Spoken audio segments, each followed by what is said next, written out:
all you need to know, the Bloomberg Quint podcast that prepares you for the day's business.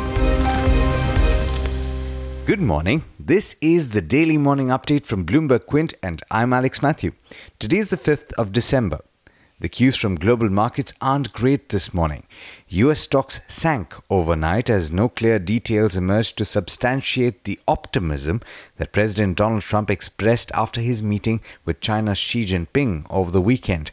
In fact, after he tweeted on Monday that China had agreed to reduce and remove tariffs on imported cars, by late Tuesday morning, that's yesterday, local time, he had not only acknowledged that there was no deal, but also questioned whether one was possible.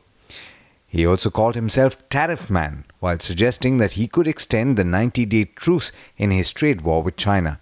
Adding to the risk aversion overnight was news that UK Prime Minister Theresa May's push to avoid a so-called hard Brexit might be at risk. US stocks, having gained smartly on Monday, were a little worse for the wear yesterday. The S&P 500 and Nasdaq closed 3.2 and 3.8% lower, and the Dow lost nearly 800 points. The early risers in Asia are under pressure too, all trading with cuts of over 1%. The early risers in Asia are also under pressure, all trading with cuts of over 1%. But today there's going to be a major cue in the form of the Monetary Policy Committee's decision on rates going forward. A majority of the economists polled by Bloomberg expect the RBI's Monetary Policy Committee to remain pat on rates, given the state of the economy as it stands right now. But more importantly, there will be an expectation that Urjit Patel could comment on some of the developments based on that standoff between the government and the RBI.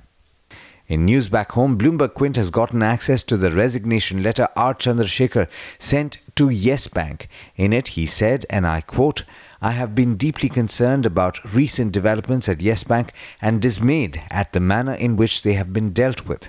It is even more distressing that all of this should have occurred during a critical transition period when tact, wisdom and purposeful, well-considered actions were called for." Unquote. Do look up the website for the full story. The government-appointed board at the insolvent IL&FS plans to slash 2/3 of the jobs across the group as it aims to revive the systemically important conglomerate. Axis Capital's Chief Executive Officer and Managing Director Dharmesh Mehta has quit to pursue other interests. The board has elevated Salil Pitale and Chirag Negandhi as joint MDs and co-CEOs with immediate effect, subject to approval from the regulator. In other news, BK Birla Group firm Kesoram Industries has said that it will spin off its tyre business into a separate entity, which will then become a public traded company called Birla Tyres. Now, you remember the tussle between the RBI and the Finance Ministry on various issues, including that of credit supply to the MSME sector from banks. Now, economists at the country's largest lender, State Bank of India, have termed concerns on credit supply to small businesses a myth and have said that the sector has had stupendous loan growth since the goods and services tax was introduced. A panel set up by the market regulator has suggested allowing Indian companies to directly list on overseas stock exchanges, a move that will pave the way for foreign investors who control Indian startups to either exit or unlock value. With that, it's over to Darshan Mehta for the trade setup for the day in India. Morning, Darshan. Not the best cues coming in from overseas. Hi Alex, good morning everyone. Yes, you're right Alex, the cues don't look the best at this point of time. The US markets dropped, Dow was down 800 points. So on an average, the US indices were down anywhere between 3 to 4%. Europe was weak in trade, Asia is trading weak, crude was down almost 1% in morning trade. LME commodity, mixed cues coming there.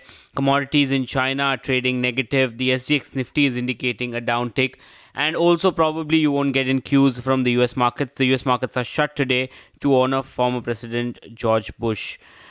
Now, lots of stocks that you need to watch out for. First of all, watch out for Kesoram Industries. The board has said that they will demerge its tyre business. The separated business called Birla Tyres will remain listed, and the company also stated that January 1st, 2019 has been fixed as the appointment date for the business spin-off. Birla Tyres will issue 1:1 equity shares to Kesoram Industries. Tata Motors in focus. S&P downgrades Jaguar Land Rover to BB- from BB. Interglobe Aviation appoints Ronojoy Datta as the principal consultant to develop a 5-year business plan for the airline. He was the president for Air Sahara for 2 years and advisor in restructuring both Air Canada and US Airways. Kridan Infra receives an order worth 105 crore for a highway project in Maharashtra.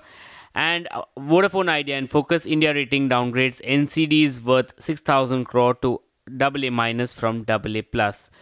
ICICI Securities in Focus, they had an analyst meet. The management said they will focus on customer growth and engagement, and they target to double customer base in the next 3 to 4 years. They see near-term pressure from lower mutual fund fees and competition, and expect earnings to be under pressure in FY19 due to weaker markets and lower cash broking volumes. CLSA is bullish on ONGC. They've maintained a buy with a target price of 225. They're saying that the worries on subsidy burden may not play out, and ONGC may be exempt from any subsidy burden in FY19. CLSA has upgraded Cadila Healthcare to a buy from an outperformer, and target price has been hiked to 430 from 410. They say that the complex product approval cycle remains strong. ICICI Direct has initiated on Phoenix Mill with a buy and a target price of 775. They say that the company will double its retail portfolio over the next 4 to 5 years, and it is well funded for the current expansion plan through the CPP-IB alliance as well as strong internal accruals. But there's much more you need to know before trade actually starts. For that, log on to our website bloombergquint.com and click on the All You Need to Know tab, and you'll be prepared for morning trade. Thanks, Darshan. And thank you all for listening in. Like Darshan said, do check out the website for the All You Need to Know update as well as everything else over the course of the day, including live markets. This is Alex Matthews signing off. Have a great day. I hope you enjoyed listening to All You Need to Know. Did you know that you can listen to the show on the IVM Podcast app? On the IVM Podcast app, along with this, we have a number of other shows which you think you'll enjoy. Listen to Cyrus Says with Cyrus Brocha as the host. Listen to Paisa Vaisa with Anupam Gupta. The Scene and the Unseen with Amit Verma, or Shunya One hosted by Shiladitya Mukhopadhyay and myself. Check out the IVM Podcast app to get more talk content that you will enjoy.